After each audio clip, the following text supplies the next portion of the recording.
Readings indicate an echo nearby.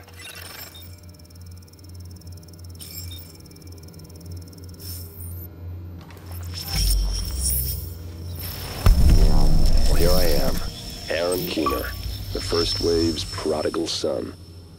Normally I'd do this face-to-face, but I'm not 100% sure which way you'll jump.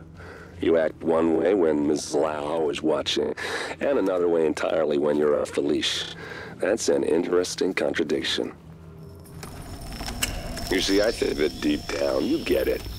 You know, the old rules, laws, governments, those things died on Black Friday. But the feral PMCs, the convicts, the ones smart enough and good enough to take what they need, they'll survive. Me? I'm gonna prosper. Oh, you could too, but you took an oath, right? You got a duty. Those are both ways of saying that your conscience is fucking you. You ask yourself, who has earned a right to tell you what to do? Do you know how many agents died to hold the Dark Zone just for the brass to give up and put a wall around it? You don't believe me? You should check the place out for yourself. But the people you're working for, they're irrelevant now. Amherst changed how the game is played, and I have got the vision to win. I got Chernenko, I got a DNA printer, and a very interesting recipe book. I'm gonna write my own rules. You should think about getting in on this thing. I'll be seeing you.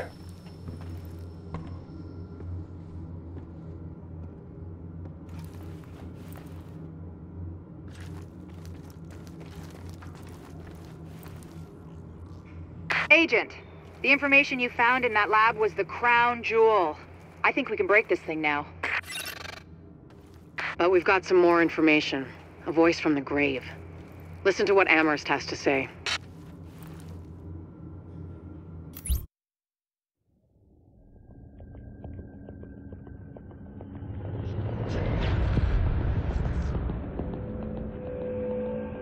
What you're looking at is the smallpox virus, one of the deadliest pathogens on the planet. For centuries, it did a wonderful job of helping keep the human population in check. But times change, and sometimes Mother Nature needs a hand in improving her creations. Like, say, speeding them up a little bit, making them contagious when they should be quietly incubating in a host, or making them more lethal.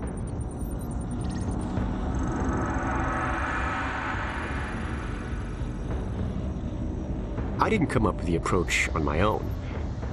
My friend Vitaly is one of the pioneers in the field, and the idea has been around for years.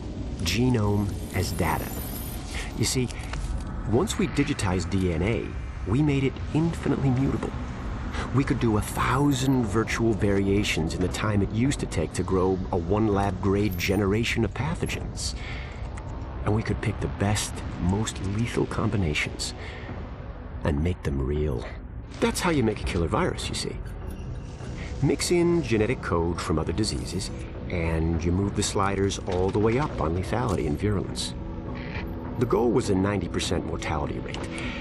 I'm not sure my green poison is going to quite hit that, but honestly, that's just details.